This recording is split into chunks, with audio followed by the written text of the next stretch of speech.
What's going on, everyone? Jeremy here from the Quartering. I hope you're having an absolutely wonderful day. I know I am. It's a wonderful Thursday. Things are warming up here in Wisconsin, and it's making me kind of thirsty. I've never really been a beer drinker, but I can understand it. I can understand the appeal. I've been more of a vodka guy. I always got full before I got the effects of the beer, but I understand how people feel. And now at major league ballparks across the country, in particular in Boston, fans are rejecting Bud Light.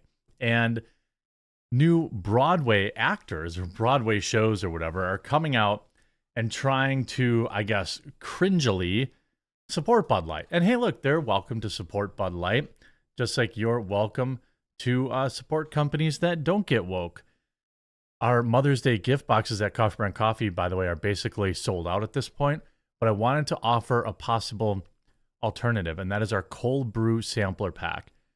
They come in big cold brew bags that are they're pre-measured, so you can just put them in a liter of water, let them sit overnight, throw a little unflavored creamer in there the next day, and they're absolutely delicious.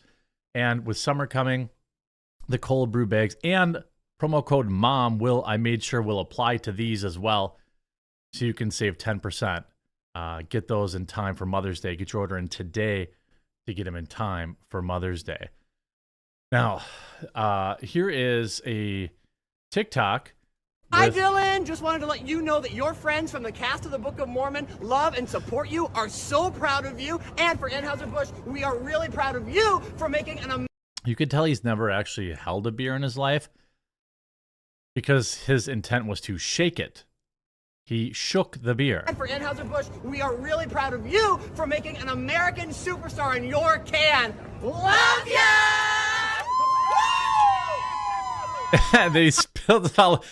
I mean, why would you shake a beer before you opened it? Now, I've heard of the whole, your buddy's got a bottle next to and you do the little bottle tap thing. By the way, that's a D move too. And it makes a mess for the bartender, and it's not okay. But nonetheless, these are a bunch of people that, again, have never drank Bud Light. That's the exact, that's the part of the backfire. Here's people that do drink it.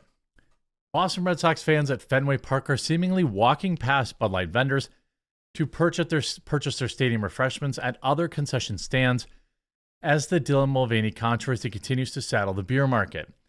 A TikTok video posted Wednesday shows fans waiting in line while the adjacent stand that appears to be selling blue Bud Light cans is completely deserted. Quote, Fenway Park, Bud Light stand ghost town, wrote Luis Tejada, Massachusetts-based real estate agent, posted the video, which now has 1.2 million views as of Thursday. The video, apparently filmed during Red Sox against Toronto Blue Jays, was taken at the concession area, the Bleacher Concourse, a famous ballpark at Yawkey Way. The 40-second clip pans to that. Well, let's just take a look. Let's take a look. Funny and bizarre. Look at that. That is the Bud Light. That is every single Bud Light stand here at Fenway Park in Boston. I'm probably going to get claimed. So let me play it again if they claim it without the video. Without the audio. He's showing the Bud Light stands completely empty. There are clearly people working there. Just nobody wants it. And this is actually like a huge part of this, a huge part of the problem. This is those poor people. Well, I guess they get to work. They get paid to sit there no matter what. But I mean, down the line, how many people are getting hurt by this? In fact, you can see here, this article here, Bud Light maker compensates workers from the backlash. Delivery drivers get a $500 bonus. Anheuser-Busch to triple U.S. summer marketing spending on the brand as turmoil dents sales. Now, the situation really impacts the frontline workers more than anyone else, he said during an interview Thursday. Think about the truck drivers, the delivery people, the sales reps, the merchandisers. These are the people that are the fabric of our business. They are family and neighbors. The controversy began Obviously, we know I'm not going to rehash everything. So, Bud Light's delivery drivers, sales representatives, and independent distributors have all been confronted by angry people on the streets, in bars, and in stores. The brewer is paying a $500 bonus to each of those people. By the way, I don't agree with people like harassing these workers while they're just trying to do their job. Like, they didn't sign off on the deal. They didn't, they didn't agree to this. That's really a weird thing to do. So I hope that people aren't doing it. Obviously, I disavow that completely. I mean, I guess good for Budweiser to make good. I guess with them, I don't know how far $500 goes for them. I don't think anyone should be harassing these frontline workers. They didn't make the decision. According to Bud Light from today's earlier video, they didn't even make the decision. Some outside agency did, allegedly. Now, experts are saying it's too early to assess any potential Bud Light backlash, Anheuser-Busch CEO says. Well, it's because we haven't seen the quarterly sales yet. Everyone's touting the first quarterly sales, which actually had their stock rise today, but we won't know the real full extent until the end of July or July sometime. As he reiterated that it was an ad campaign, sales of Bud Light have dropped. Obviously, Bud Light's sliding sales were not reflected in the earnings report Thursday because Dylan published their video on April 1st, a day after their quarter ended. Overall, Anheuser-Busch reported strong first quarter earnings, beating analysts' expectations. And in fact, their stock went up. And for the year, Anheuser-Busch stock is doing just fine. What's interesting here is on Barron's, it's not just Bud Light. How companies are fighting back against the war over woke. Bud Light is the latest casualty in a battle over whether companies are embracing too many progressive goals on everything from gender identity to climate change. What's at stake as companies fight back? A Bud Light is no longer just something you grab when you feel like a beer.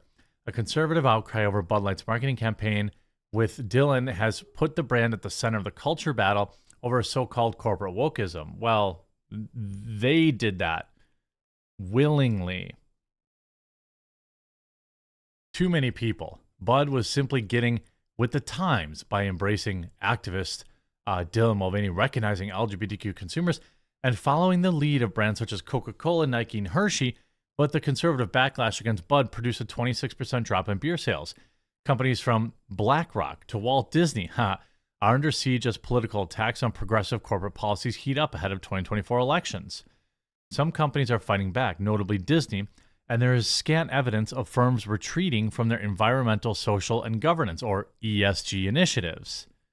Well, yeah, that's because they're expecting people to forget about this. Republicans are using woke as a weapon in defining ESG and putting it under the woke banner, says Ron Bogine, a Republican co-founder of Rock Solutions, Washington, D.C.-based communications firm. The kerfuffle over Bud Light illustrates the growing challenge for companies to try and expand sales with new customers without alienating their core. Well, I don't think that's actually difficult. If you sell a product that you stand behind, that you like, that you think is good, it's actually super easy. It's super, super easy. It's never been easier to just make a good product. That's what coffeebrandcoffee.com does. Care about your customers, but don't care about their politics. While episodes like this blow over, they can have a chilling effect on companies' willingness to talk about social and environmental goals. Well, they shouldn't be talking about these things at all. A study released in October by South Pole, a climate consulting firm, found that 72% of 1,200 private companies it surveyed has set emissions targets in line with global climate goals. Look, I don't think anybody's boycotting a company that is trying to reduce their emissions. That's not what this is. Like, I like how Barron's is just trying to cover for the ESG stuff. CEOs can talk about reducing their emissions all they want. They can talk about hiring, the best person for the job. They can donate money to whatever causes they want. What people don't like is when companies tell people how to think. The loudest voice for ESG on Wall Street is BlackRock. Larry Fink, and he's gone quiet. I wonder why. Fink placed less emphasis on ESG in BlackRock's latest annual investors letter after saying publicly that attacks had become personal. BlackRock didn't mention ESG in this latest earnings call, a reversal from last year. I wonder why that is. If only we could figure out why that is. You know, like, because at the end of the day, if we make them pay and it costs them money, they stay out of it and they stick to making the product. And that's what anyone expects for their companies out there. Pick up a cold brew sample pack from, well, my company, Coffee Brand Coffee, for Mother's Day. Obviously, we have a whole slew of other products too, but the cold brew sampler pack, I think, makes a great substitute for our gift boxes, which are about to sell out or probably will be sold out by the time you see this.